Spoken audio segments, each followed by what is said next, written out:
Así que por lo tanto le vamos a reducir su tiempo a 20 minutos. Con todo gusto, señor presidente. Muchísimas gracias. Muy bien. Señor presidente, excelentísima Corte, abogo por 1.434 personas que fueron víctimas de los sucesos que se estudian en estos antecedentes. Como bien lo ha dicho el señor presidente, nos desistimos de nuestro recurso de nulidad, entre otras cosas porque después de escuchar las alegaciones de nuestro distinguido contradictor, hemos pensado que el nudo de este tema se ha simplificado. En segundo lugar, porque en este camino de más de 5 años han fallecido ya 14 de nuestros clientes y no los queremos aventurar a que eventualmente hubiera prosperado nuestro recurso de nulidad, hubiéramos tenido que debatir por largo tiempo más. Abogo, vuestras excelencias, en contra del recurso interpuesto por la contraparte por las siguientes motivaciones. He señalado que el debate, a nuestro juicio, se ha simplificado por una cuestión bien concreta de carácter probatorio.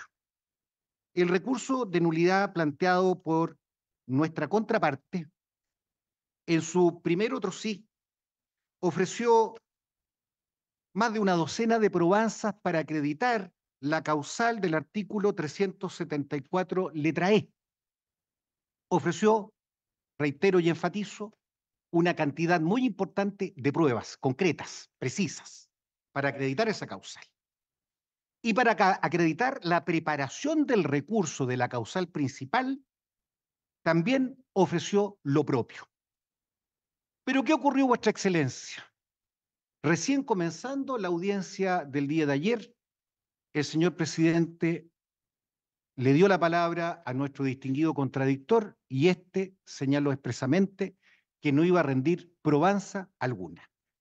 Y desde luego entonces el resultado procesal, conforme a la doctrina del acto propio y al tenor literal del Código Procesal Penal respecto de la probanza en este estrado, indica que no podrá ser superada aquel ofrecimiento de prueba que, insisto, por doctrina del acto propio, la contraparte ofreció y no rindió.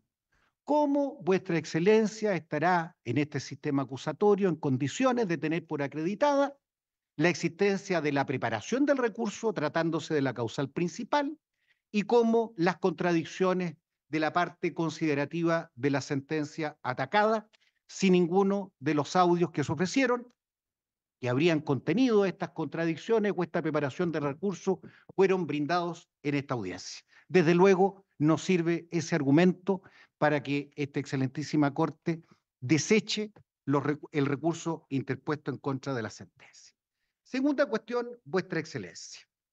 Sin perjuicio de lo anterior, analizaré gruesamente el por qué deben ser desechados estos recursos. Primero, contaminación de los testigos.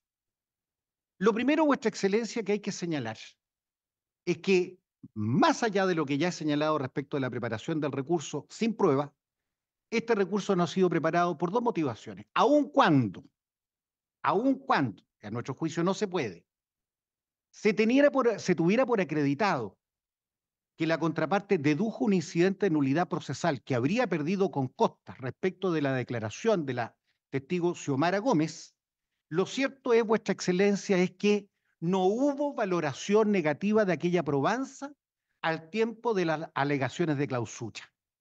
Y desde luego entonces no puede ser premiada esta ausencia de preparación del recurso, porque la exigencia para poder llegar a este estrado con el recurso preparado debió haberse agotado entonces todos aquellos medios procesales idóneos que servían para que el tribunal de la instancia pudiese ponderar probatoriamente para el sí o para el no esta prueba que se estima no debió ser atendida en ningún momento. Y esto no fue realizado y por ende falta la primera exigencia de preparación del recurso. La segunda cuestión, Vuestra Excelencia, que hay que decir es que nuestro distinguido contradictor está equivocado en su afirmación. Dice que hubo solo dos testigos para acreditar en la consideración número 52 de la sentencia atacada la existencia de olores y como consecuencia de un olor que provenía de un residuo peligroso que permitió condenar a los tres acusados a la pena del artículo 44 del inciso primero de la Ley de Responsabilidad Extendida que está en análisis. Y eso es un hierro mayúsculo, Vuestra Excelencia. La consideración 52 de la sentencia atacada brinda una nutrida probanza respecto de este aspecto, más allá de estos dos testimonios que se estiman contaminados. Esa es la primera cuestión que hay que señalar. Y no solamente desde el punto de vista de la testifical, sino que también de la documental que fue ofrecida por el Ministerio Público y que fue incorporada. Baste, Vuestra Excelencia, para desechar el recurso, indicar que ninguna de estas testificales ni ninguna de estas documentales fue objeto de reproche en el recurso de nulidad, solamente la contaminación del testigo. Y por ende, Vuestra Excelencia, la consecuencia necesaria desde el punto de vista de este remedio procesal es que no existe elemento trascendencia. En nuestra minuta de alegato que hemos hecho llegar por correo electrónico a la señora relatora de esta excelentísima sala, están contenidas más de una docena de sentencias que han sido libradas por esta misma sala, excelentísima Corte, respecto del principio de la trascendencia y de la ausencia de perjuicio, que están en el mismo sentido que estoy indicando. Segunda cuestión, contaminación del testigo. La sentencia que cita en abono de su tesis, nuestra distinguida contraparte, no es aplicable a la especie. Allí, cuando la excelentísima Corte acogió el reproche de nulidad por contaminación del testigo, se trató de una cuestión absolutamente grosera, Excelencia. Se trató de una audiencia por Zoom por un delito de desacato en que la testigo estaba siendo alimentada en plena cámara por otra persona dentro de la misma sala respecto de lo que tenía que declarar. Y de allí Vuestra Excelencia acogió el juicio de reproche de nulidad, justamente por algo que no acontece aquí: el principio de la trascendencia y la existencia del perjuicio solo subsanable con la declaración de nulidad. Entonces, cuando se cita una sentencia, bueno es, excelentísima Corte, citarla en todos sus extremos, sobre todo en aquellos que resultan ser fácticos para los efectos del debate. Tercera cuestión, Vuestra Excelencia. Nuestro distinguido contradictor ayer dijo algo absolutamente verdadero. Este juicio, Vuestra Excelencia, ha recibido nutrida publicidad en sus alegatos de apertura, en sus alegatos de clausura, en las formalizaciones, en las alegaciones de las medidas cautelares, en sus apelaciones, etcétera. Y eso significa, Vuestra Excelencia, que en un juicio de larga data, más de 400 páginas la sentencia, más de 6 meses de debate, televisaciones respecto de varias de las audiencias, publicaciones en diarios, en revistas especializadas, en radio, etcétera, etcétera, no puede decirse, Vuestra Excelencia, que este principio de, entre comillas, no contaminación ha de darse como, siguiendo un poquitito el adagio, Vuestra Excelencia, de que lo perfecto es enemigo de lo bueno.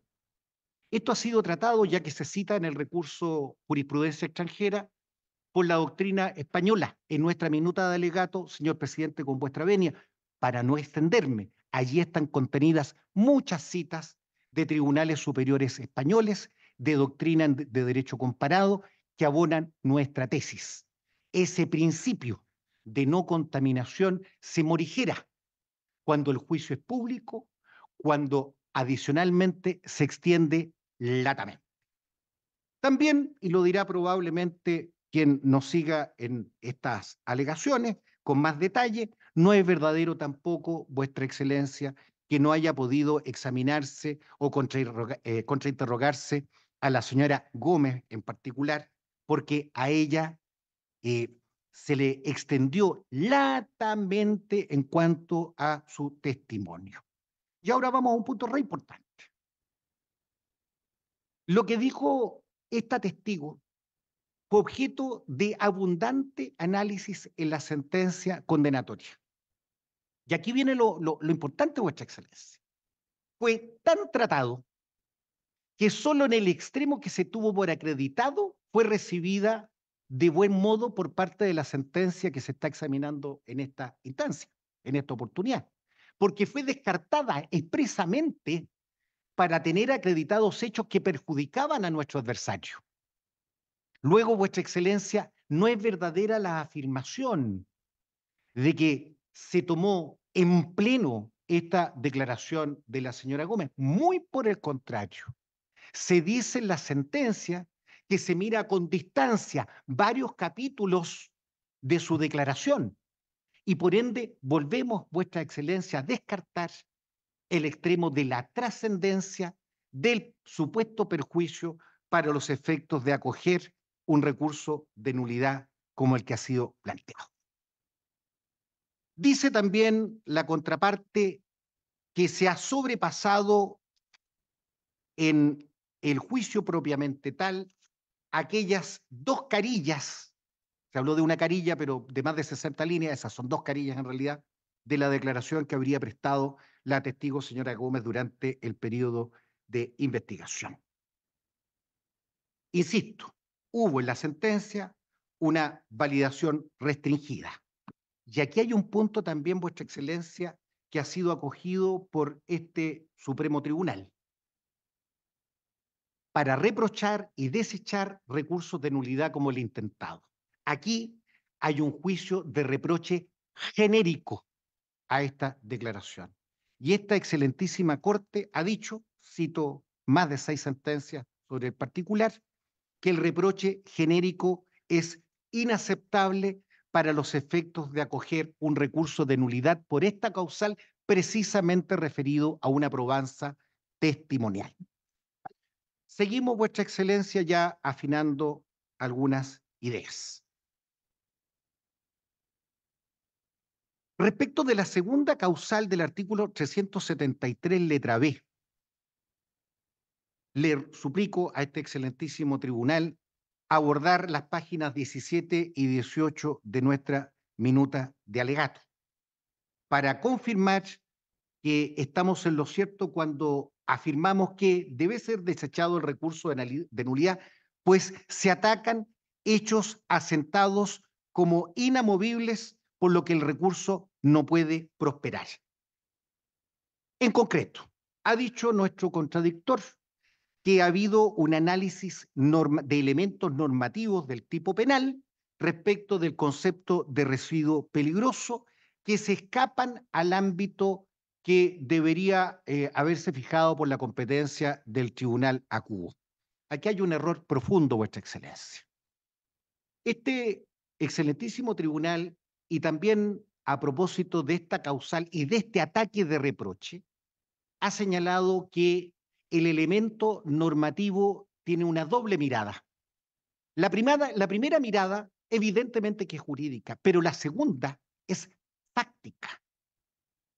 El concepto de residuo peligroso está en la ley, pero el elemento objetivo fáctico para poder determinar cuándo un residuo es peligroso o no es determinado por el juez de fondo desde el punto de vista fáctico, los hechos. Y este excelentísimo tribunal, y en nutrida jurisprudencia, no, exageré, en variada jurisprudencia de las Cortes de Apelaciones de nuestro país, invariablemente han resuelto que esto escapa a la revisión del recurso de nulidad porque es un hecho inamovible establecido por el juez de fondo. Y aquí los jueces de fondo fácticamente han establecido que el residuo peligroso que estuvo bajo el gobierno de los tres acusados cabe perfectamente en la figura penal del artículo 44, inciso primero. Y ese hecho inamovible no fue atacado desde el punto de vista fáctico por parte del recurso y por eso su razonar debe ser desatendido. Esto lo dijo esta excelentísima Corte a propósito del delito de incendio en un parangón que me permití realizar en nuestra minuta de alegato. También, Vuestra Excelencia, ocurre lo mismo respecto del olor. El olor, Vuestra Excelencia, que aparece atacado también en el recurso nulidad como un elemento asentado por los jueces que gobernaron en lo fáctico este juicio, también es un elemento de hecho. Y es evidente, si el olor es de aquel que, conforme al análisis de toda la prueba rendida, testifical, pericial, etcétera, se determina como un olor inusual, un olor de aquellos que se asemejan al del ácido sulfihídrico, de acuerdo a la literatura. Ese elemento fáctico evidentemente está determinado por el juez de fondo y escapa al control de la nulidad. Sigo, Vuestra Excelencia, reprochando el recurso de nuestros distinguidos contradictores. También hay un error importante. En el recurso de nulidad se habla a propósito de la culpabilidad, de que se habría reprochado en la sede del Tribunal del Juicio Oral en lo Penal con una responsabilidad objetiva y que esta sería una violación flagrante de la ley. Nada más equívoco respecto del razonamiento, sobre todo de la consideración 52 de la sentencia en alzada. ¿Qué ha dicho esta excelentísima Corte? También cito varios fallos en nuestra minuta de alegato. Que la determinación de la concurrencia o no del dolo eventual, que es el juicio de reproche que se le formula a los tres condenados, es, vuelvo a decirlo, un elemento fáctico. El que haya concurrido o no el conocimiento del hecho que integra el tipo penal junto con la voluntad de realizarlo es un elemento fáctico y no un elemento estrictamente jurídico.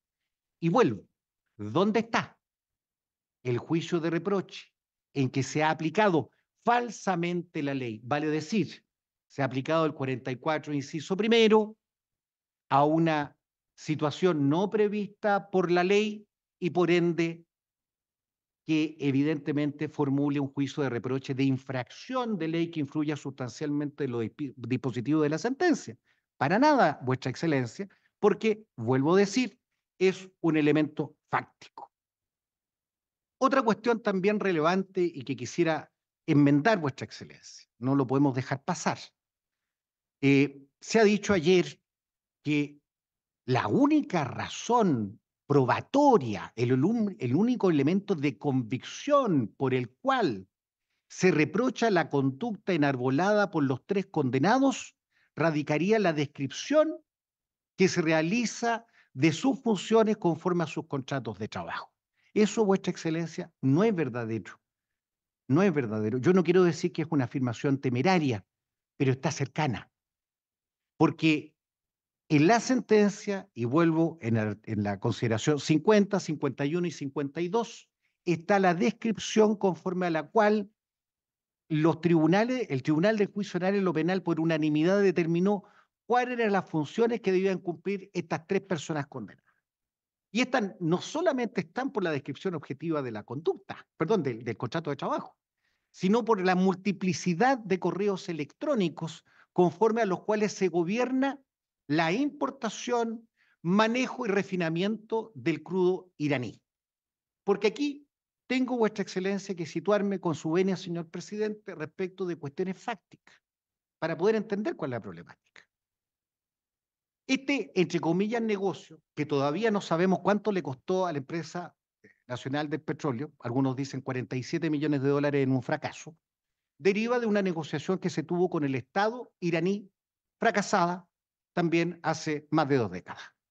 Y se trae este crudo iraní, absolutamente inusual para la refinería del petróleo, con, como lo dijo nuestro distinguido contradictor, con un ácido sulfúrico absolutamente fuera de todo parangón en la historia de la Empresa Nacional del Petróleo. Y, no obstante aquello, estas tres personas que resultaron condenadas, con dolo eventual, conforme lo dice la sentencia condenatoria, mezclaron este crudo, lo transformaron en un residuo peligroso y la capa tóxica ventosa llevó a que más de 2.000 personas tuvieran que ser atendidas bajo un decreto de emergencia sanitaria en las comunas de Quintero y Puchuncaví en agosto del año 2018. Y que esto originara, evidentemente, Vuestra Excelencia, una emergencia sanitaria y nuestros representados terminaran, los 1.434, con dolencias en su salud derivada de esta cuestión. En una zona que, qué tragedia, Vuestra Excelencia, se sigue llamando zona de sacrificio. Esos son los hechos de la causa. Y esos hechos fueron los asentados. Y esos hechos no fueron atacados. Por último, Vuestra Excelencia, se aludió ayer también. Señor abogado, tiene su tiempo ya concluido, así que le doy 3 minutos más para que Muy agradecido, ponga. señor presidente. Una última precisión, solo Sí. para que no quede tampoco en el olvido. Al tiempo de preparar este juicio de la audiencia preparatoria, señor presidente, se ofreció por nuestros distinguidos contradictores 3 informes legales que fueron citados el día de ayer, en abono de su tesina. Los 3 informes fueron rechazados por sentencia firme y ejecutoriada, y en razón de lo anterior, las opiniones de las profesionales que citó la contraparte nunca fueron incorporados legítimamente al debate del juicio oral y tampoco pudieron serlo en el recurso de nulidad y por lo tanto no pueden ser tampoco considerados para los efectos de hacer un juicio de reproche respecto de la sentencia que está en estudio. Señor presidente, muchísimas gracias. He terminado mi alegación.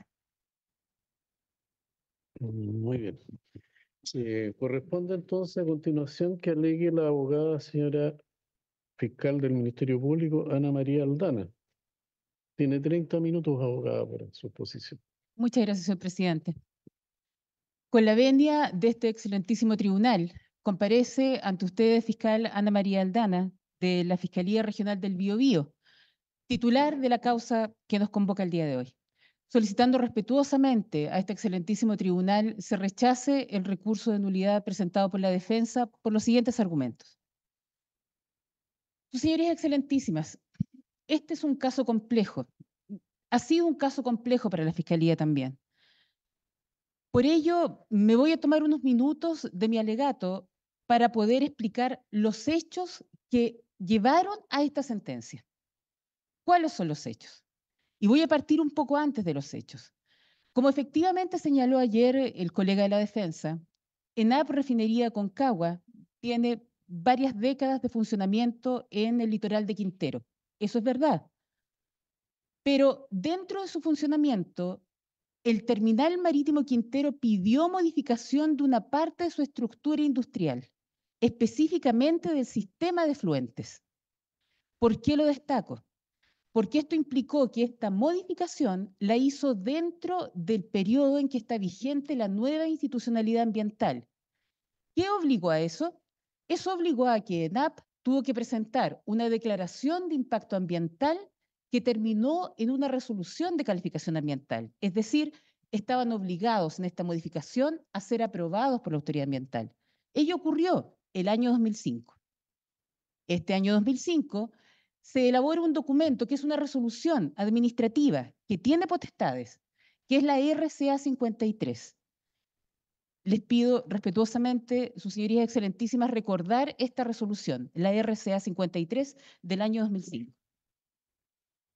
El año 1993, y esto fue vertido en juicio, llegó una carga de crudo iraní a Chile, a ENAP, y después no llegó más, hasta que llega el periodo que convoca a este juicio de 6 meses, el año 2018. Por razones que ya ha adelantado el colega que me precede, llega a Chile esta carga con un crudo proveniente de Irán. A riesgo de perder minutos, insisto en pedir las excusas a sus señorías excelentísimas, voy a relatar los hechos, como están también en la sentencia que fueron vertidos de la acusación. En julio del 2018, un barco, el Monte Toledo, llega a Chile, lo hace por Cabo de Hornos, por el sur. Cuando va pasando por Cabo de Hornos, envía el capitán un correo electrónico a operaciones marítimas de ENAP, comunicando que el medidor de ácido sulfídrico de los estanques llegaba a 1000 ppm. Esto era importante y debía comunicarse. ¿Por qué? Porque el límite de operación de ppm, de partes por millón de ácido sulfídrico, que es un elemento muy tóxico y que también les pido recordar este nombre, ácido sulfídrico, el tope era 100 y el estanque marcaba 1000, el medidor del estanque.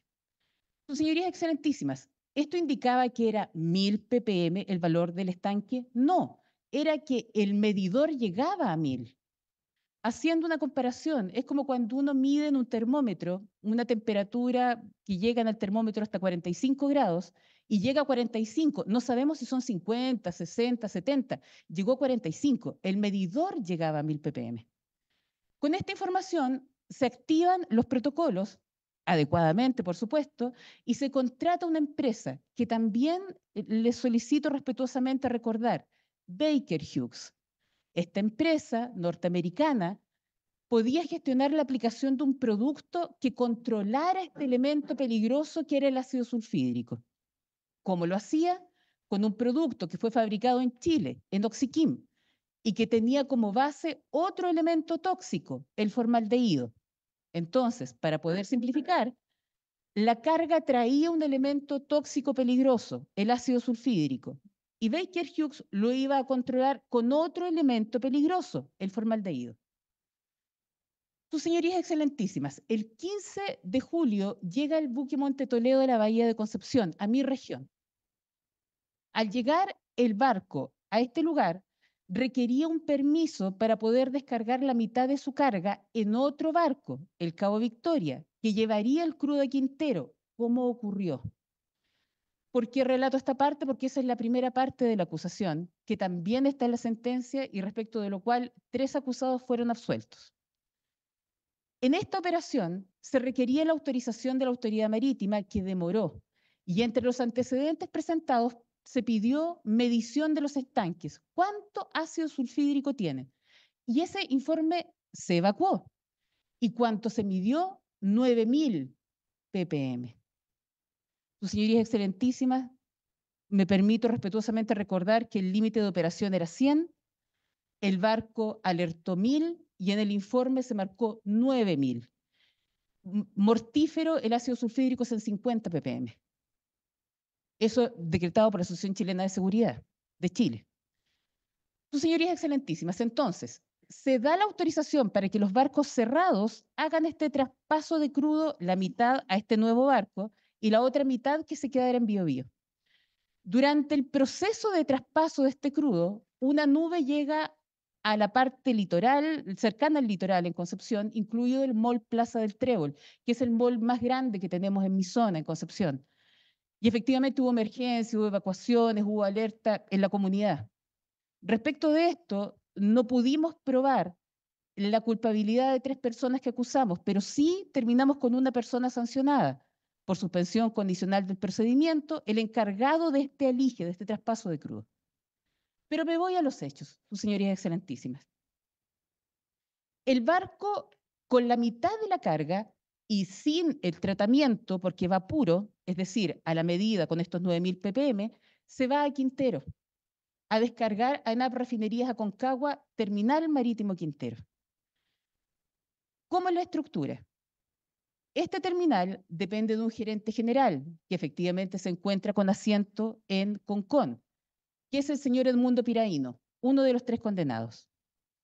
El terminal marítimo Quintero, a su vez, tiene una jefatura, que es otro de los condenados, Juan Pablo Rodes.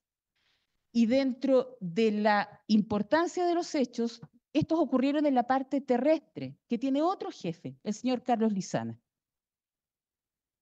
El barco llega a la bahía de Quintero el 5 de agosto de 2018. Tienen que esperar hasta el 9 de agosto, a la gira, como le llaman ellos, que es en la bahía. No pueden descargar porque el equipo que tenía que aplicar, esta empresa norteamericana, Baker Hughes, estaba aplicando el producto en Biobío. Los esperan y llegan a Quintero. Insisto, de aquí está todo bien, porque efectivamente debían aplicar este producto. El producto se aplica el 9 y el 10 de agosto. El 11 ya está en los estanques. Para nuestros efectos, hay uno de los estanques que tiene la mayor cantidad del crudo que provenía de Irán, que es el 5111. Este tanque queda en reposo durante unos días. Como también muy bien señaló el colega defensor el día de ayer, este reposo era necesario en ese tiempo porque al igual, y nuevamente me disculpo por las comparaciones domésticas, pero como cuando uno hace un caldo con mucha grasa, la grasa queda en la parte superior y el caldo líquido queda abajo. Pasa lo mismo con el crudo. Se deja reposar y el crudo, nuestro petróleo, nuestro aceite queda arriba y abajo queda el agua. Se abre una válvula y va escurriendo el agua hasta que quede solo el crudo. Es un proceso mecánico. A este crudo ya le habían aplicado el producto secuestrante. Se lo habían aplicado el día 9 y 10 y el 11 ya estaba en el estanque. El día viernes 17, y aquí comienza la emergencia, el crudo queda en este tanque y se ordena por la autoridad del terminal, por supuesto validado por la gerencia de NAP Refinerías Aconcagua, autorizado por el jefe del terminal marítimo Quintero y supervisado directamente por el jefe del área terrestre, que se drenen estas aguas. Hay dos personas que son muy relevantes y que no fueron nombrados todavía hasta ahora ante sus excelentísimas señorías. Los dos operarios que abrieron la válvula. Uno de ellos es el señor Lever. El señor Lever es operario de NAP, abre la válvula y de esta válvula escurre el agua. Él iba con un implemento de respiración autónoma, pero que le duraba solo 20 minutos, no más. Y la operación duró 1 hora y media. Entonces, a los 20 minutos él se saca la máscara, no sabía por qué iba con respiración autónoma, no fue informado que estaba trabajando con un crudo extraño, no fue informado tampoco de que se le había aplicado este producto peligroso de formaldehído, no se le había informado de los 9.000 ppm que había marcado en Biobío, nada de aquello. Y al sentir el olor, siento un golpe de un olor extraño que nunca había sentido, tiene muchos años de experiencia, y que nunca más volvió a sentir, salvo estos días. Su compañero de trabajo, porque ellos trabajan en pares, estaba en el estanque de una piscina donde quedó temporalmente estas aguas, y también siente el olor. Se preocupan y avisan. El jefe que estaba de turno autoriza mover estas aguas a otra piscina que estaba en otro sector distante. Y lamentablemente este movimiento de aguas hace que salgan más los vapores y se hacen presentes los olores. Sus señorías excelentísimas, luego de esto, el día viernes 17, sábado 18 y domingo 20 de agosto, los trabajadores de NAP sintieron estos olores en forma intermitente pero intensa por algunos momentos, de lo cual dieron aviso a sus jefaturas, dejaron constancia por correos y dejaron, muy importante para nosotros investigativamente, constancia en los libros de bitácora que ellos registran. Recién el día lunes 20, el jefe del terminal lleva a cabo una reunión donde recibe todas estas quejas y preocupaciones de los trabajadores y ordena suspender los drenajes y además aplicar un sello de espuma como la de los bomberos encima para evitar que los gases pudieran huir, y además de esto ordena tomar muestras. Sus señorías excelentísimas, todo este periodo el viento estuvo bajo y más o menos concentrado en la costa, pero el lunes en la noche cambia y va hacia Quintero. Y este mismo olor se empieza a sentir fuera de la refinería, hay testigos que así lo definieron, y luego sale y llega hasta el centro. Y el martes 21 de agosto tenemos la emergencia en los colegios. Emergencia ampliamente documentada por la prensa, en que lamentablemente muchos niños tuvieron molestias, no solo molestias por el olor, sino que mareos, desmayos e incluso no sentir las extremidades, cosa que por supuesto, como padres, y eso lo entiendo en forma personal, preocupó muchísimo a quienes tuvieron que asistir a sus hijos. El día miércoles bajó el La viento. abogada, Señoría. ¿estos hechos que usted está narrando están establecidos en la sentencia? Así es, señor presidente, sí, y es ¿Qué parte de la acusación. preferiría que resumiera los hechos y fuera las causales de los recursos? Señor presidente, voy a eso de inmediato. El día viernes cubren las piscinas y termina la emergencia. Ahora, sus señorías excelentísimas, yendo a los hechos del recurso. El recurso, y voy a ir en el mismo orden en que lo hizo el colega de la defensa, estableció una primera causal respecto de estos dos testigos que ya hizo referencia el colega que me antecedió. Estos testigos alegan que están contaminados. Sus señorías excelentísimas, todo este juicio se desarrolló durante 6 meses con muchos testigos. Por lo tanto, la declaración de estos dos testigos no es de tal relevancia ni es tan sustancial para poder fundar una nulidad de la sentencia como efectivamente la defensa lo pide. Además, me permito hacer respetuosamente algunas preguntas. Primero, ¿el hecho de que dos testigos sean cónyuges está prohibido por la ley? No, no los inhabilita como testigos. Segunda pregunta, ¿fueron los únicos testigos que dieron cuenta de los hechos acreditados en la sentencia? No, sus señorías excelentísimas, no fue así. Tercera pregunta. ¿Fueron los únicos testigos que compartieron durante las declaraciones? Tampoco fue así. Como relaté en los hechos, los trabajadores de ENAP también declararon en días sucesivos.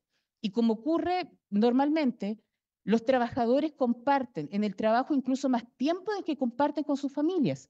Y ellos estaban en la misma faena, en los mismos casinos, en los mismos turnos, compartiendo también en las mismas salas de espera y en los mismos lugares de residencia cuando fueron a declarar a Concepción. Y nada se dijo de eso por la defensa. En cuanto a lo que la defensa señala también, se indicó en un punto de que ambos habían declarado consecutivamente. Ello no fue así, su señoría excelentísima. El señor Víctor Jaime declaró, termina, y después de él vienen dos testigos más, el director del Liceo de Quintero y una madre de una de las menores afectadas. Y luego viene la señora Xiomara Gómez. Respecto de lo que cada uno de ellos acreditó, efectivamente en la sentencia aparece respaldado por otros numerosos testigos. Y además, en el caso de la señora Xiomara Gómez, y para no repetir lo que señaló el colega que me antecedió, efectivamente la sentencia solo toma en consideración parte de su declaración y otra no, la desecha. Es decir, hay una valoración completa y fundada en la sentencia de aquella parte de la declaración de la señora Gómez que efectivamente sustancia la sentencia. Es decir, en estos dos testigos se funda todo el juicio, no, su señoría excelentísima. Para esto, respetuosamente, me remito a los considerandos 51, 52 y 53.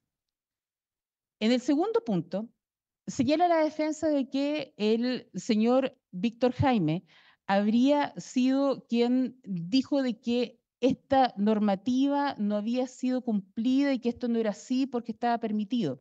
Esto, para no demorar, lo voy a tomar un poco más adelante, solamente me remito a los considerandos 52 en sus letras D y F de la respectiva sentencia. Sus señorías excelentísimas, la defensa ayer dijo en una segunda causal que el tribunal, y así fue tomada la nota, me pido mis excusas si no fue exacta, el tribunal ha calificado como delito una conducta que no lo es. Sus señorías excelentísimas, la disposición que nos convoca hoy día es el artículo 44 de la ley 20.920. Sus señorías, este artículo lo que dice es que se va a sancionar penalmente al que exporte, importe o maneje, verbo rector que fue el que ocupamos, residuos peligrosos, prohibidos o sin contar con las autorizaciones para ello. Y de ahí dispone la sanción. En el caso en comento, sí, efectivamente la sentencia hace una adecuada relación de todos y cada uno de los puntos que efectivamente se piden en este artículo. Para empezar, nosotros entendemos de que efectivamente la tesis de que el verbo rector es el manejo es tal porque es la propia ley la que hace una distinción respecto a este verbo rector. En el artículo 3 de la ley 20.920, en el número 13, define lo que es manejo y el definirlo incluye a todas las acciones operativas a las que se somete un residuo, incluyendo, entre otras, para el caso que nos convoca, pretratamiento y tratamiento. Es decir, sí está incluido como un verbo rector que ya se distinguió dentro de la propia ley. Además, sus señorías excelentísimas, los artículos 7 y 8 de la misma ley hacen referencia a que todas las operaciones deben tomar en cuenta el adecuado manejo ambiental y también la salud de las personas. Siguiendo con el tipo penal, el objeto material son los residuos peligrosos. Como ya se dijo, estas aguas generaban estos olores distintos y provenían de aguas que arrojaron altos niveles de sulfuros, que también están reconocidos en la sentencia por los documentos que fueron aportados por la Fiscalía, que tienen componente de azufre como el ácido sulfídrico. Y además se estableció también de que esto está establecido normativamente en el decreto 148 del año 2003 del Ministerio de Salud. ¿Por qué hago referencia a ello?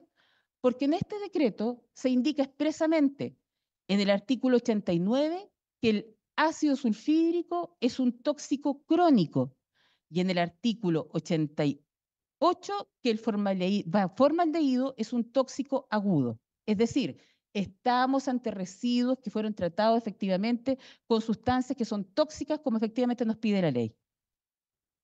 En cuanto al bien jurídico protegido, entendemos, refiriéndonos también nuevamente a los artículos 7 y 8, que nos encontramos frente a delitos que protegen el medio ambiente y la salud de las personas.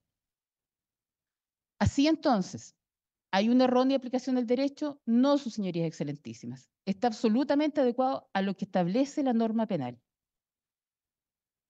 También quiero hacer un paréntesis a una indicación, a un punto que señaló la defensa ayer en cuanto que dijo que estos residuos tenían que ser tratados porque no podían ser refinados con agua. Sus señorías excelentísimas, ello no es así. El día lunes 20, cuando el jefe del terminal dio la instrucción de detener los drenajes, se detuvieron a ese momento y nunca más se drenó agua en el terminal marítimo Quintero, hasta el momento del juicio. Se les preguntó a los operarios y no era necesario, es decir, mandaban desde Quintero hasta Concón el crudo con agua. Por tanto, no era una operación indispensable, era una operación que era optativa y que la ejecutaron, mal ejecutada lamentablemente. Con esto ya voy terminando, señorías excelentísimas. En cuanto a la participación, señala la defensa de que no está suficientemente acreditado, además de hacer mío los argumentos del colega que me precede, indicar que el gerente de NAP Refinerías Aconcagua, el señor Piraíno, fue informado en los primeros tiempos de esta situación del producto peligroso. Esto es cuando venía pasando el barco por Cabo de Hornos, puesto que era destinatario de estas primeras reuniones. El señor Piraíno participó en las primeras reuniones, supo de la contratación de esta empresa norteamericana y lamentablemente no se preocupó de informar a todos sus empleados, en este caso del terminal marítimo, de que iban a manejar este producto tan peligroso. En cuanto al señor Rodes, que es el jefe del terminal marítimo, él recibió los correos de los trabajadores y recibió toda la información el lunes 20 y no hizo nada referido previamente a prevenir este tipo de situaciones y lamentablemente las medidas que dispuso no fueron eficientes hasta que el viernes fue la Superintendencia de Medio Ambiente quien ordenó cubrir la piscina. En tercer y último lugar, respecto a los acusados, respecto del señor Lizana, él es el jefe del área terrestre. No se encontraba en Chile, pero desde el extranjero mandó correos, realizó consultas y era frecuentemente consultado justamente respecto de la parte química, porque él es químico, y además él contestaba haciendo de puente directo con los funcionarios de Baker Hughes respecto de los cuales pedía información y las remitía a sus jefaturas. Sus señorías excelentísimas, para ir terminando, se señaló al final del alegato de la defensa que había una declaración de un testigo importante que era don Rolando Pérez.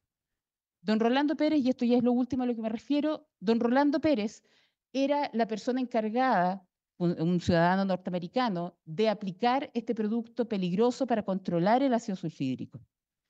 Don Rolando Pérez, en la página 65 de la sentencia, se hace referencia a su declaración. No la voy a repetir completa, por supuesto, pero establece un elemento muy importante. La defensa no dijo, y está en la sentencia, que el señor Rolando Pérez indicó que lo que aquí faltó en Quintero fue mezcla. ¿Por qué lo indicó? Porque la Fiscalía lo contrastó con una imagen de WhatsApp en que el señor Pérez se comunicó por este medio con el señor Lizana, jefe del área terrestre. Y al enviarle al señor Lizana ciertos índices que indicaban que había mucho ácido sulfídrico en los tanques, 120 ppm en este tanque que se drenó, lo cual iba sobre los límites de 100 que ya se refirió, le pregunta si es que sabe si los mezcladores están funcionando. Pregunta qué hace el señor Pérez al funcionario chileno, señor Lizana. Y el funcionario Lizana le dice que estuvo, ahora no. Entonces, más abajo, el señor Pérez le dice, creo que necesita mezclado. Esta fue la razón por la cual esta emergencia ocurrió en Quintero y no ocurrió en Biobío, porque en Biobío se descargó el crudo a 7 kilómetros de la refinería, con tuberías que hacen curvas y codos, y se mezcló adecuadamente. En cambio, en Quintero hay una tubería de 500 metros en línea recta donde se inyecta este producto y que el estanque, al no tener un adecuado funcionamiento de los mezcladores, no mezcló adecuadamente el producto. Si no lo mezcla, ¿qué tenemos entonces? Que queda en el crudo producto con sulfhídrico y producto con formaldehído, ambos elementos tóxicos. Sus señorías excelentísimas, para terminar, me permito explicar también por qué la Fiscalía Regional del Biobío llegó a investigar esta causa. La fiscal que habla tiene asiento en la 8ª región. Cuando esta causa comenzó, no sabíamos de este barco que había pasado por mi región. Se me encargó por el fiscal nacional de la época, el señor Jorge Abbott, que me constituyera en Quintero por la especialidad en delitos medioambientales que agradezco tener desde hace ya muchos años. Estuve 3 semanas en Quintero. En esas 3 semanas, que fueron durante el mes de septiembre, nunca ENAP puso en conocimiento de que toda esta operación del crudo iraní había ocurrido. Al sospechar esta fiscal que había algo que no se estaba contando, se incautó información, principalmente información electrónica, y también los libros de bitácora, que fueron extraordinariamente importantes. Y ahí pudimos darnos cuenta de toda esta historia que he tratado, y pido las excusas si es que no lo he logrado, de tratar de explicar en forma completa a sus señorías excelentísimas. ¿Por qué? Porque la Fiscalía efectivamente está compuesta por funcionarios públicos, como quien habla, a quien le interesa mucho la comunidad y especialmente proteger a las víctimas. Y en el caso de Quintero, lamentablemente, es una zona contaminada que no había tenido una investigación acabada, completa y con la calidad necesaria. Y acá tratamos de hacer todo lo posible y creo que lo conseguimos, sosteniendo un juicio de 6 meses en que efectivamente logramos acreditar que hubo una operación que fue mal manejada, mal administrada, mal preparada, improvisada y que terminó con muchos niños afectados. Y que además, en el caso del recurso, no tiene ninguno de los aspectos del recurso planteado por la defensa la relevancia necesaria para permitir una nulidad. Razón por la cual solicitamos muy respetuosamente, su señoría excelentísima, se rechace el recurso de la defensa. Muchas gracias. Gracias, abogada. A continuación, debe alegar, porque así se anunció, el abogado Jorge Ríos Ibacache, querellante. Está por Zoom. Ya, tiene 20 minutos, señor abogado, para su posición. Gracias, señor presidente. Con la venia hasta la excelentísima Corte Suprema, vengo a alegar por la parte querellante, representando a víctimas de la ciudad de Quintero, solicitando que se rechace el recurso de nulidad deducido por los acusados y condenados, atendido que no existe ninguna antecedente que permita establecer alguna causal de nulidad como los por ellos alegada. Su señoría excelentísima, con el objeto de evitar reiteraciones innecesarias, hago mío los alegatos de los 2 colegas que antecedieron respecto de los hechos y respecto de los fundamentos de derecho para rechazar el recurso de nulidad, y agregaremos algunos antecedentes que consideramos pertinentes y precisos respecto de las causales alegadas por los acusados respecto de la nulidad de la sentencia condenatoria. Sus señorías, excelentísima, como se señaló, este es un hecho de completa relevancia respecto de la ciudad de Quintero. Son hechos de suma importancia en cuanto se afecta la salud de la población y se afecta por una empresa pública en la cual ni siquiera toma en consideración la salud de sus propios trabajadores. La causal de nulidad deducida por las demandadas basadas en los mismos antecedentes que se ha señalado, en primer lugar, respecto de una infracción del debido proceso contemplada en el artículo 372, letra A, respecto de testigos que estarían contaminados en cuanto a su declaración, precisamente de la declaración del señor Víctor Jaime y de la señora Xiomara Gómez, quienes habrían declarado en el proceso con todos los antecedentes que logran establecerse. Su señoría excelentísima, si nos damos cuenta de las alegaciones y en el recurso deducido por la contraria, señala y reconoce que el señor Víctor Jaime declaró entre el 30 de noviembre y el 2 de diciembre. Y la señora Xiomara Gómez desde el 2 de diciembre, continuando después de un fin de semana, el 5 de diciembre. Reconocen que ellos son matrimonio, por lo cual no existe una causal respecto de inhabilidad, como señaló la señora fiscal, respecto de su declaración por dicha circunstancia. Es más, la contraria no aporta ningún antecedente que permita que exista una comunicación cuando declara el señor Víctor Jaime entre el 30 de noviembre y el 2 de diciembre. Ellos señalan que la contaminación podría haberse producido el fin de semana cuando ya habría declarado el señor Víctor Jaime, lo cual no acontece y no aporte ningún antecedente respecto de lo mismo. El señor Víctor Jaime es un funcionario público que tuvo acceso a los conocimientos respecto a los hechos en dicha calidad. No es un testigo que se haya buscado por la fiscalía, sino que es un testigo que es abonado, competente y profesional respecto de una de las reparticiones públicas competentes para analizar los hechos que se ventilan en el juicio. Por lo mismo, su señoría excelentísima, su declaración fue total y absolutamente válida, no existiendo ninguna contaminación desde el 30 de noviembre al 2 de diciembre. Por lo mismo, respecto de dicho testigo, debe rechazarse total y tajantemente cualquier incidente de nulidad deducido por en este caso por los acusados. Lo mismo acontece respecto de la señora Xiomara Gómez, por cuanto no acompaña ningún antecedente probatorio, como se señaló previamente, respecto a alguna contaminación o antecedente que permitiera vulnerar alguna norma respecto de la protección de los derechos que resulta insalvable para proteger los derechos de los imputados y imposibilitar la defensa adecuada por parte de los colegas. Estos antecedentes, su señoría, además de todos los otros argumentos que se señalan en la sentencia condenatoria, en la cual establece por medio de documentos los mismos hechos que son relatados por los testigos, no solo en la declaración prestada ante el tribunal, sino también en la declaración presentada previamente y que consta en el proceso de la investigación realizada por la Fiscalía. Esto nos lleva a concluir que la principal causal de nulidad que pretende la contraria no existe. Es más, de todos los antecedentes, no cumple ninguno de los requisitos jurisprudenciales doctrinarios para acoger dicha causal de nulidad. No se trata de una situación sustancial, trascendente o de gravedad que permita en algún momento causar un agravio real a los acusados. No se ha imposibilitado de alguna forma su defensa y existe que esto sea insalvable desde el punto de vista del derecho, por cuanto existe unos antecedentes probatorios de otros testigos, así como antecedentes documentales, que permiten establecer los hechos que fundan el hecho ilícito por el cual son condenados. Atendido todas estas circunstancias, su señoría excelentísima, no corresponde acoger la primera causal y principal causal de nulidad deducida por los acusados.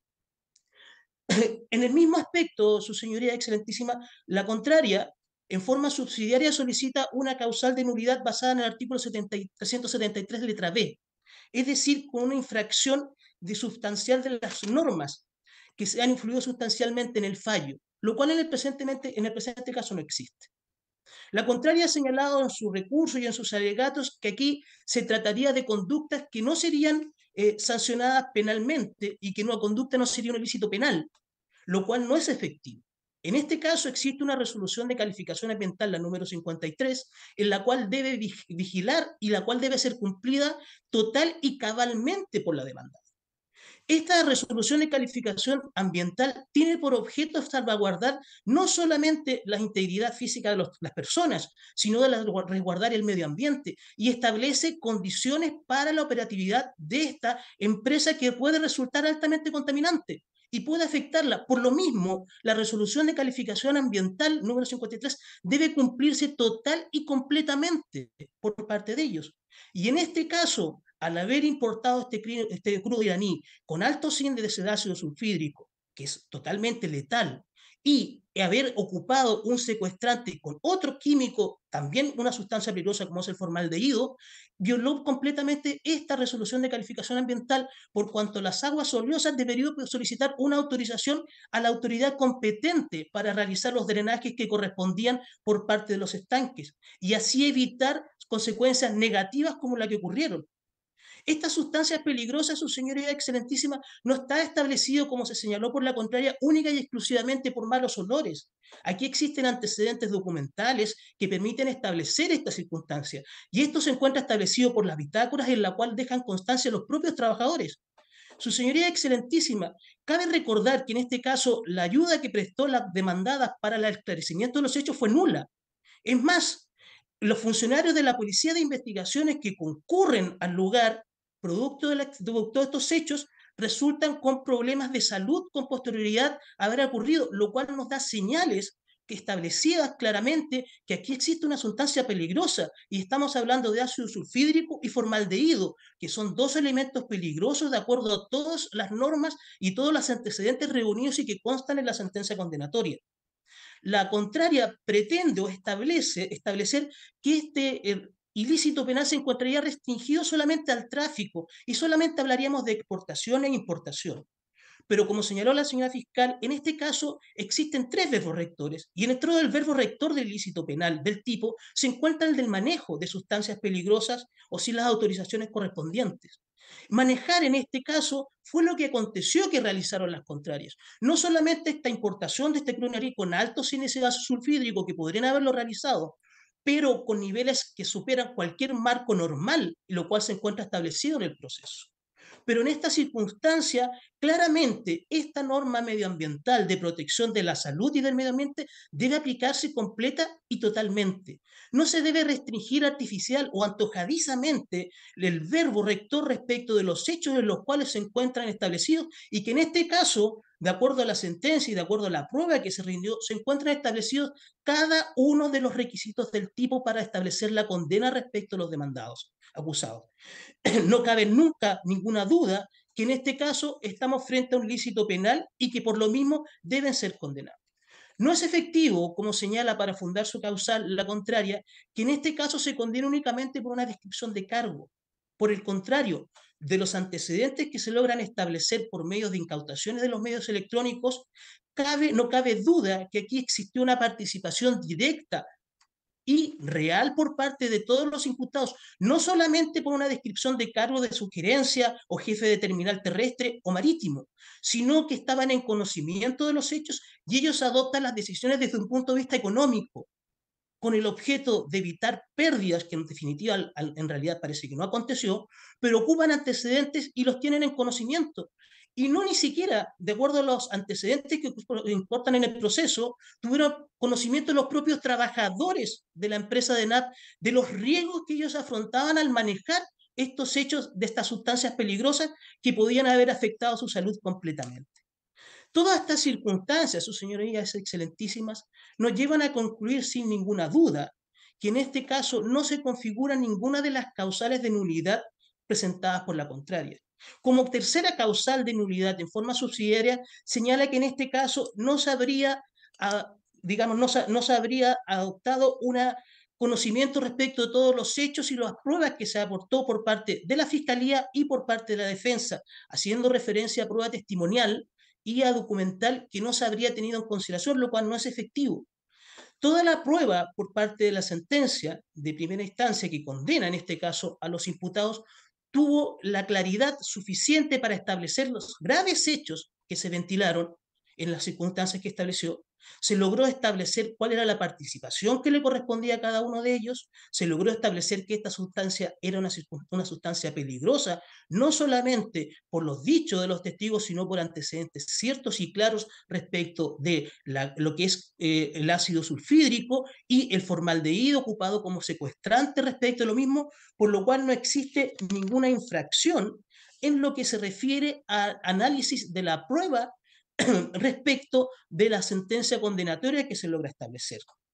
Atendida todas estas circunstancias, su señoría excelentísima, no cabe duda que en este caso existe una responsabilidad clara y definitiva por parte de los imputados en un ilícito penal, que es un ilícito penal especial, contemplado en una ley especial respecto a la materia, en la cual permite salvaguardar cuestiones que son de relevancia trascendental como bien jurídico protegido, que es la salud e integridad física de las personas y en nuestro medio ambiente respecto de personas que con el objeto económico logran establecer la importación, exportación y manejo de sustancias peligrosas sin las autorizaciones como lo realizaron las contrarias. Por lo mismo, sus señorías, el recurso de nulidad en sus distintas causales no puede prosperar y debe ser rechazado en todas sus partes, manteniendo la sentencia condenatoria respecto de cada uno de los imputados. Es todo mi alegato, su señoría excelentísima. Muy bien, señor abogado, muchas gracias. Finalmente, alega el abogado don Jordi Schubert en representación del Consejo de Defensa del Estado. También tiene 20 minutos para exponer, señor abogado. Presidente, permiso para ponerme de pie. Voy a- Sí, sí, por supuesto.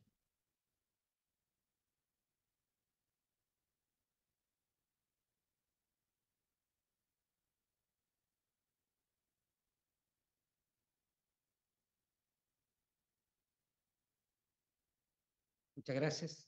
Excelentísimo tribunal. El Consejo de Defensa del Estado, como creyente en esta causa, viene a solicitar el rechazo del recurso de nulidad interpuesto. En relación a la primera causal, 373 letra A, bastante se han referido mis antecesores en relación a que no existe ninguna trascendencia en el vicio alegado.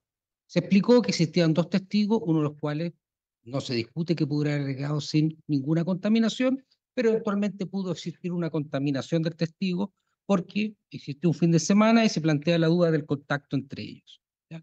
No obstante, no existe ninguna especificación en el recurso, ni fue expuesto acá, de qué manera esa infracción afectaba el núcleo esencial de la garantía, sin lo cual no existe trascendencia, de manera que no se ha podido establecer en la exposición del recurrente de qué forma se vulneró el debido proceso en su caso.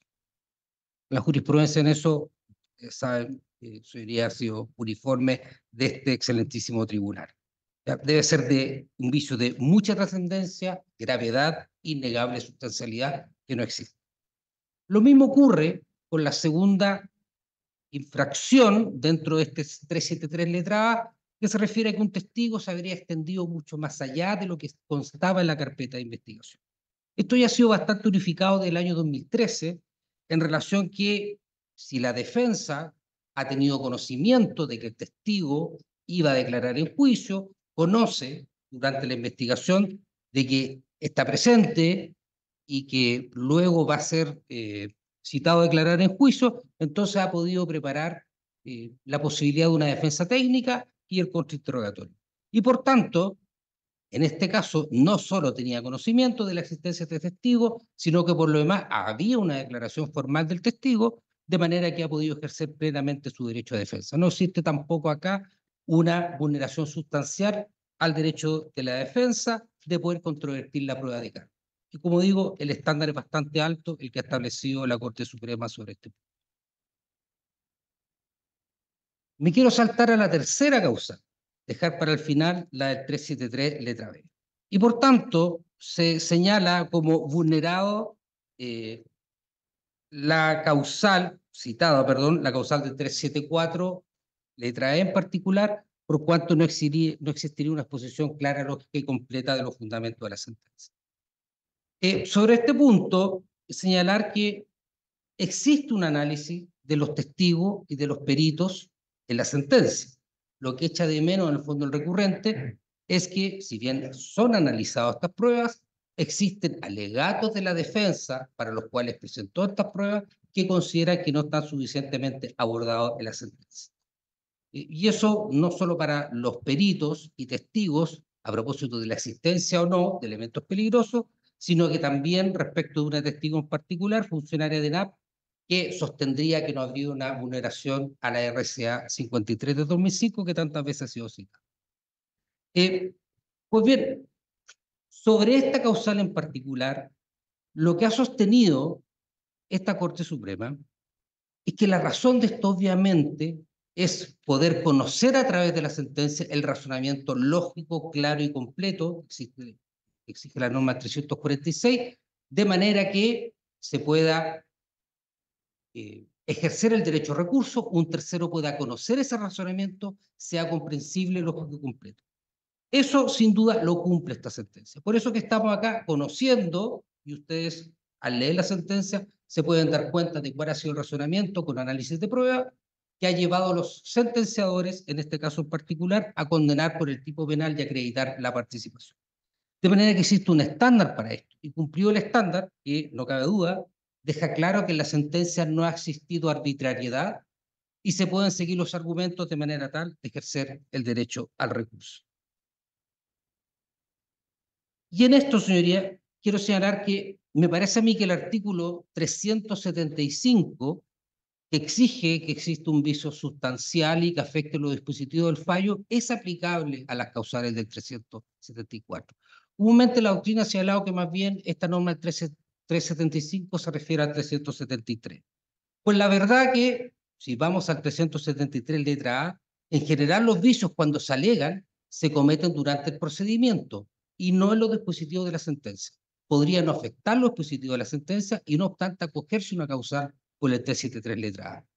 Y respecto de la errónea aplicación del derecho, bueno, la misma regla señala que se puede aplicar a los dispositivos del fallo. Por lo tanto, no existe ninguna razón para que el 375 se aplique a las causales del 374. ¿Qué quiero decir con esto? Que me parece que todas las causales de nulidad deben cumplir con el requisito de trascendencia. Por lo tanto, si existiese, si fuese verdad, alguna omisión en el análisis completo y total de toda la prueba, si no ha sido trascendente, no es concurrente la nulidad. Y en esto la doctrina ha señalado que para que se acoja una nulidad no solo deben existir una vulneración a las normas procesales, sino que una afectación a uno de los intervinientes. Y existe también doctrina que señala que claramente es aplicable el 375 a estas causales y no existe ninguna razón para no aplicarse. Si bien no existió un pronunciamiento específico sobre esto de este excelentísimo tribunal, su razonamiento respecto de las exigencias que se tiene que tener para acoger la causal del 374 es absolutamente coherente con esta postura, si en todo caso la Corte de Apelaciones del Paraíso en su momento se hizo cargo de esto. Y por tanto señaló que expresamente esta norma del 375, que exige esta trascendencia en lo positivo del fallo, era también aplicable a las causales 374. Por lo tanto, también esto debe ser rechazado, la tercera causal del recurrente. Pero respecto de la segunda causal, errónea aplicación del derecho, a la cual el recurrente dedicó más tiempo. No existe duda que aquí estamos hablando de una operación respecto de químicos que el mismo recurrente ayer calificó de muy peligrosos. Y se ha puesto acá que esta era una operación absolutamente inusual. No existían registros, salvo al parecer en los años 90, de que fuese manejado un petróleo de estas características. Por lo tanto, la resolución de calificación ambiental 53/2005, tantas veces citada, suponía la operación normal de drenaje y procesamiento de crudo. Una operación extraordinaria, única, completamente diferenciada de ella, no puede estar incluido en la norma de calificación ambiental. ¿Por qué no puede estar incluido? Porque las normas de calificación ambiental son manifestación del principio precautorio y principio preventivo. El principio preventivo está en el artículo 2 de la ley 20.290. Yo no puedo realizar nada que no esté expresamente autorizado. No es cierto, como se sostuvo ayer, que en tanto no estaba prohibido por la resolución de calificación ambiental se podía realizar. No es derecho privado.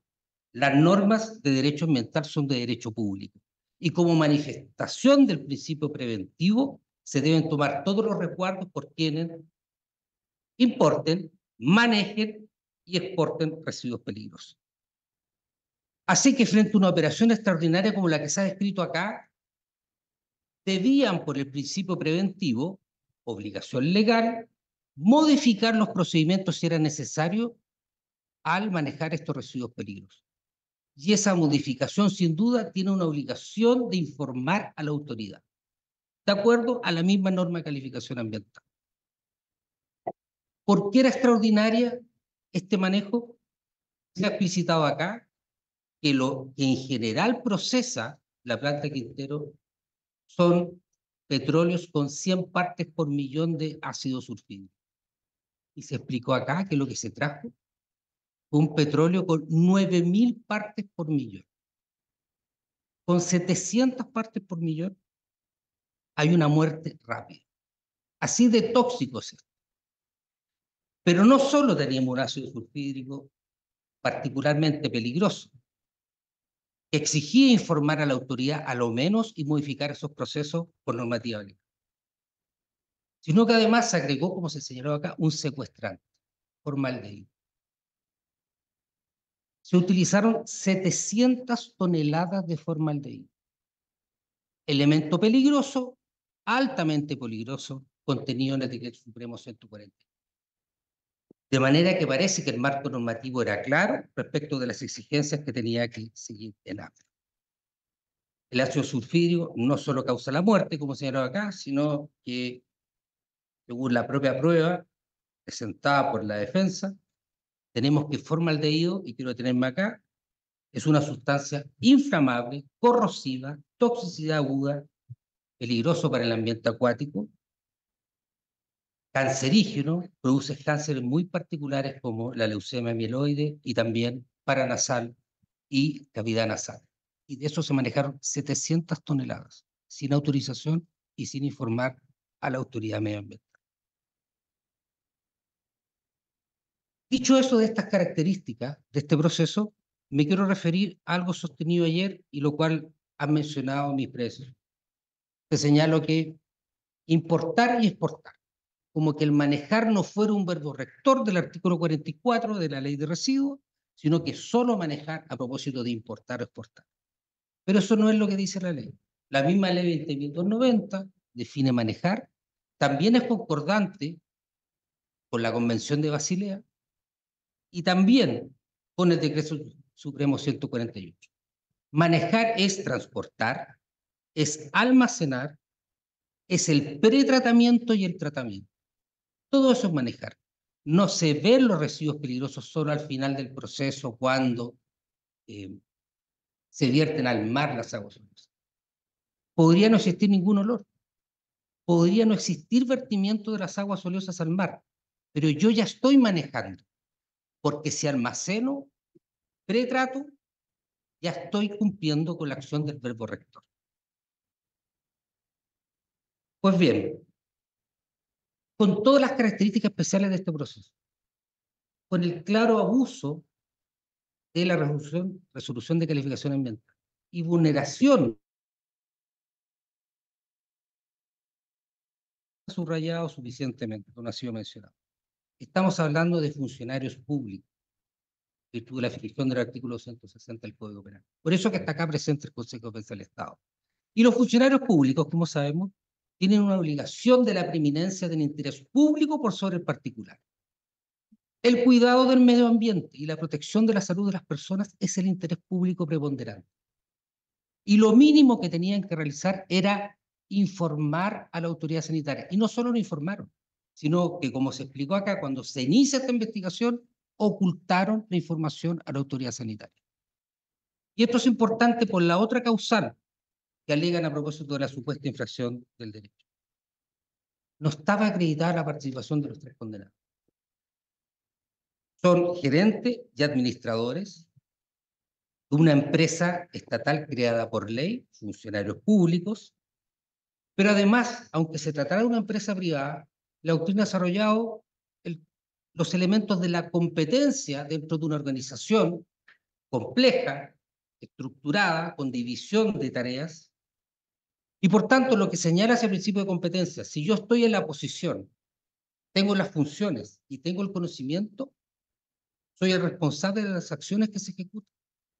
Pues acá los tres condenados estaban en la posición, se escribieron sus funciones y tenían sin duda conocimiento. Cuando señala que uno está a 25 kilómetros, otro está en Lima, es absolutamente irrelevante. Está toda la prueba que ellos ordenaron este manejo de residuos peligrosos, sabiendo que no tenía autorización, sabiéndolo a tal punto que luego de iniciar la investigación no informaron a la autoridad sanitaria. Y por tanto está más que establecida la responsabilidad respecto del eventual dolo. En conclusión, sí, no cabe duda que estamos conociendo de normas sancionatorias y delitos que están muy vinculados a las normas medioambientales, a las cuales obviamente Chile tiene la obligación por los tratados internacionales de sancionar las conductas medioambientales graves. Es difícil pensar en otra conducta en el último tiempo medioambiental más grave que la que se está conociendo acá. Acá no es aplicable para un tipo de conducta así ni el derecho civil ni el derecho administrativo. La respuesta del Estado es la sanción penal.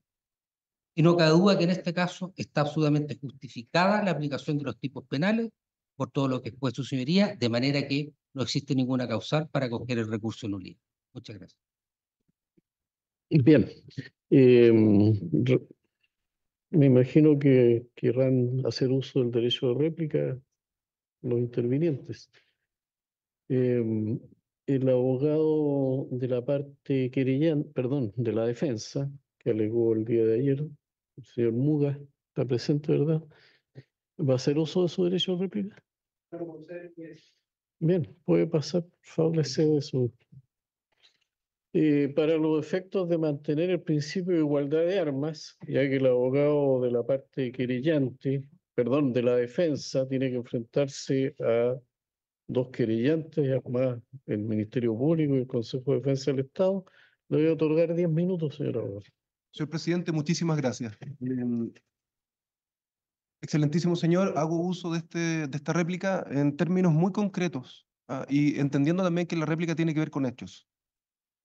Voy a rectificar hechos, señoría, que me parecen de suma gravedad, porque presentarse ante este excelentísimo señor para plantear versiones de los hechos y no lo que la sentencia dice es particularmente grave porque, señoría, después de escuchar 1 hora y media de alegato, necesitaría mucho más que 10 minutos de poder rectificar. Pero voy a ir a aquellos hechos que me parecen decisivos para mostrar cómo lo que hemos escuchado son simplemente versiones. Se nos dice que aquí hay más de 1.500 víctimas representadas. ¿Sabes cuántas de ellas declararon en el juicio? Ninguna. Ninguna, señoría. Ninguna. Se nos dice que estos hechos tuvieron una afectación directa en la salud de las personas. ¿Se sancionó por el artículo 44, inciso segundo de la ley de residuos? No, que es aquella que agrava la pena por afectación de salud, solo por el inciso primero. Se dice que ENAP y sus ejecutivos condenados ocultaron información. El fallo, señoría, reconoce la atenuante del 11 número 9 del Código Penal, colaboración sustantiva. A los 3 acusados. A los 3. Excelentísimo señor. Se nos dice que Edmundo Piraíno, uno de mis representados, era gerente general del Terminal Marítimo Quintero.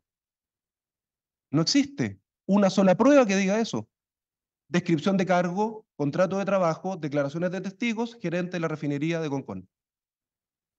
No hay una declaración, no hay un documento que muestre que el señor Piraíno es gerente general del Terminal Marítimo Quintero. La señora fiscal nos ha dicho que los drenajes continuaron después del día 17, pero ¿por qué no le dice al excelentísimo señor que los drenajes los detuvo Carlos Lizana el día 18? El día 18 mi representado detuvo los drenajes. Nada de eso se dice. Excelentísimo señor, y voy a concluir mi réplica de esta forma, pero antes de eso, el abogado, señor Valdés, me dice, mire, ¿sabe qué? Me he desistido mi recurso porque esto se ha simplificado porque usted no rindió la prueba. ¿Por qué el señor Valdés no mira el expediente y nota la resolución de fecha 6 de julio del año 2023 de este excelentísimo señor que se pronuncia respecto a la prueba ofrecida y que la desestima rendir la prueba, excelentísimo señor, si no es una negligencia mía no haberlo ofrecido? Este excelentísimo señor desestima la prueba porque los vicios alegados en la causal se encuentran en la sentencia.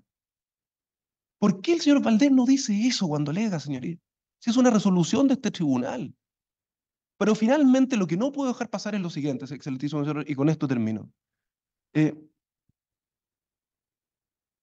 Aquí hemos escuchado, yo escuché atentamente al colega que alegó por el Consejo de Defensa del Estado y también lo hice con el señor Ríos que hizo esta misma alusión. Se nos dice, mire,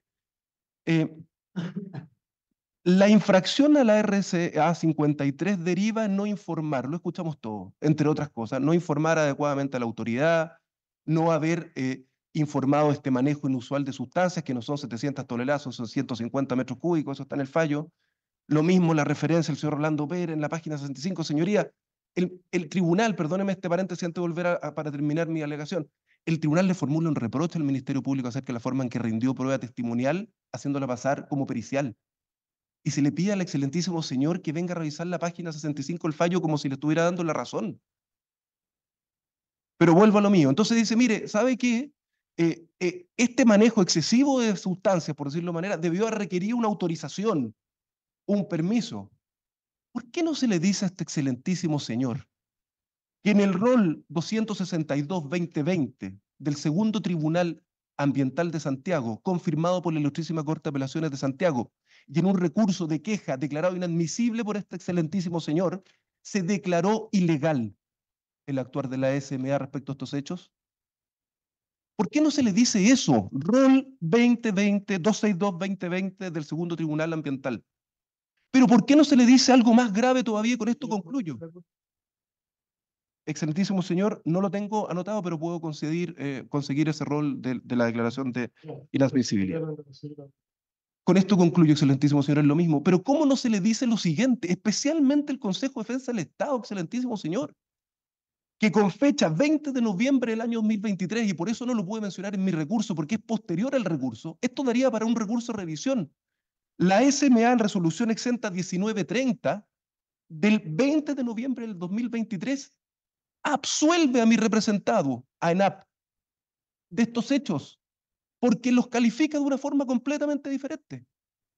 Dice, mire, desde luego no llegaron, ni contaminaron, ni provocaron ninguna afectación de salud, resolución 20 de noviembre del 2023, 1930, documento público, sino que además sanciona a ENAP por haber manejado unos camiones que retiraron ciertos residuos sin haberlos pasado por el sistema de tratamiento.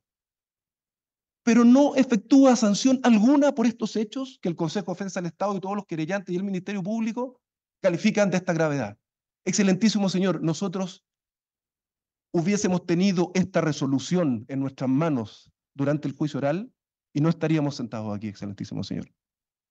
No entendemos por qué, y con esto concluyo, la SMA se demoró 2 años entre que recibió la última prueba, declaró la causa en estado de fallo y dicta su resolución 4 meses después de este recurso de nulidad. Eso es todo, excelentísimo señor. Muchas gracias por su tiempo. Bien, entonces el señor Ramberto Valdés va a hacer derecho de uso. Ninguna de réplica. rectificación ni complementación, excelencia. Me parece que es suficiente con lo que se ha debatido. Bien.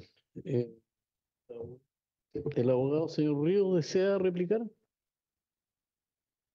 No, su señora excelentísima, no hay réplica respecto de hechos. Bien. La abogada señora Ana María Aldana. Muy brevemente. Muchas gracias, presidente. Su señoría excelentísima, solamente voy a referirme a 2 puntos y voy a ser muy precisa. El primer punto, la prohibición de operar con una sustancia que no habían pedido autorización no está aprobada en la sentencia solo por testimonio, sino por un documento, la RCA 53, la que se dijo que autorizaba el funcionamiento de estos sistemas de efluentes, que en el número 13 indica, señor presidente, para no cometer errores, ¿puedo leer literalmente lo que señala el número 13? Muchas gracias. El número 13 de la RCA 53 del 2005 dice que si el titular introduce modificaciones asociadas a la generación, tratamiento o descarga de riles, ya sea para la puesta en marcha del proyecto o durante su operación, deberá informar esta situación a la Corema Quinta Región, quien evaluará la necesidad de reingresar o no esta modificación al sistema de evaluación de impacto ambiental. Es decir, la propia resolución los obligaba a declarar de que estaban ocupando este producto con base a formaldehído. Ese es el primer punto. El segundo punto, que tal cual como dijo el colega defensor, tampoco lo puedo dejar pasar. Sus señorías excelentísimas, ¿por qué la SMA se demoró? ¿Por qué la SMA no pudo hacer una formulación de cargos adecuada? ¿Por qué la SMA no llegó a lo mismo que llegó la Fiscalía? La respuesta es una sola. La SMA no podía incautar.